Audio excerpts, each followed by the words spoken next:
దేశ ప్రజలందరి కోసం పనిచేయాల్సిన అవసరం ఉంది ప్రభుత్వం అనేదని ఆయన చెప్తూ వస్తున్నారు. అదేవిధంగా ఖర్గే ఆయన మేనిఫెస్టోలో ఉన్నటువంటి హామీల గురించి వివరించే ప్రయత్నం చేశారు.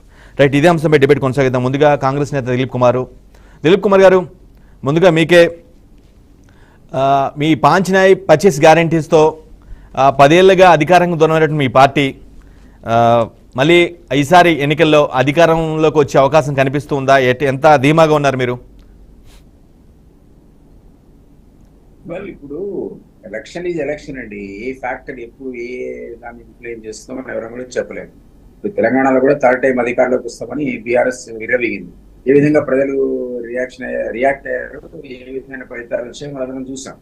సో దేశవ్యాప్తంగా కూడా పాజిటివ్ గానే ఆలోచిస్తాం. ఎందుకంటే రకరకాల శాఫ్నేషన్ అనండి, లేకపోతే ఈ సిబిఐ కానీ, ఈడీ కానీ, ఐటీ కానీ ఏ పద్ధతిలో అయితే విపక్షాలను టార్గెట్ చేసుకుని హెరాస్మెంట్ చేస్తున్నారో ఇవన్నీ కూడా మనకు ఇది డెమోక్రసీ దేశంలో ఉందని కానీ లేదా ఉంటే మనగలుగుతుంది కానీ అనిపించట్లేదు. కాబట్టి ఈ కూటమి కూడా ఎప్పుడు గతంలో ఇంత పెద్ద ఎత్తున ఇన్ని పార్టీలు ఒకే గొడుగు కింద రావడం లేదు మనం చూడలేదు.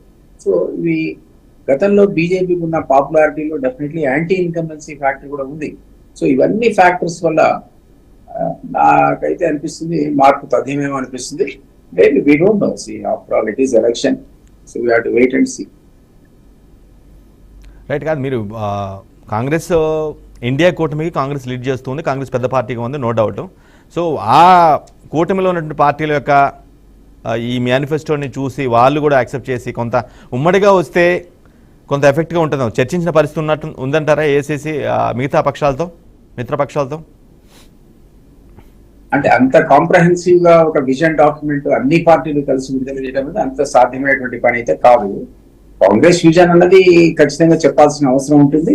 ఇతర పార్టీల్లో కూడా ఒక మినిమం అండర్స్టాండింగ్ అనేది, ఒక కామన్ మినిమం ప్రోగ్రామ్ అనేది గతంలో చర్చించడం జరిగింది. ఆ అజెండా అనేది బ్యాక్ డ్రాప్ లో పెట్టుకునే ఈ విధమైనటువంటి ప్రణాళికను రూపొందించడం జరిగింది. దీనికి వాళ్ళు కూడా రాబోయే రోజుల్లో ఏ పార్టీకి ఆయా పార్టీ మేనిఫెస్టోని ప్రకటించాల్సిన అవసరం ఉంటుంది. అవి కూడా ఆల్మోస్ట్ దీన్ని రిస్టర్న్లు అవుతాయి. ఎందుకంటే ఆ అండర్స్టాండింగ్ లో మనం తెలిసి ఎక్కడ మేము పోటీ చేస్తున్నాము, ఎక్కడ చేయట్లేదు, ఎవరికి ఎన్ని సీట్లు ఇచ్చారో దాదాపుగా ఒక ఫెయిర్ అండర్స్టాండింగ్ ఆల్రెడీ వచ్చాం కాబట్టి ఈ రోజు మేము ముందుగా మేనిఫెస్టో రిలీజ్ చేయాల్సిన అవసరం కూడా ఉంటుంది.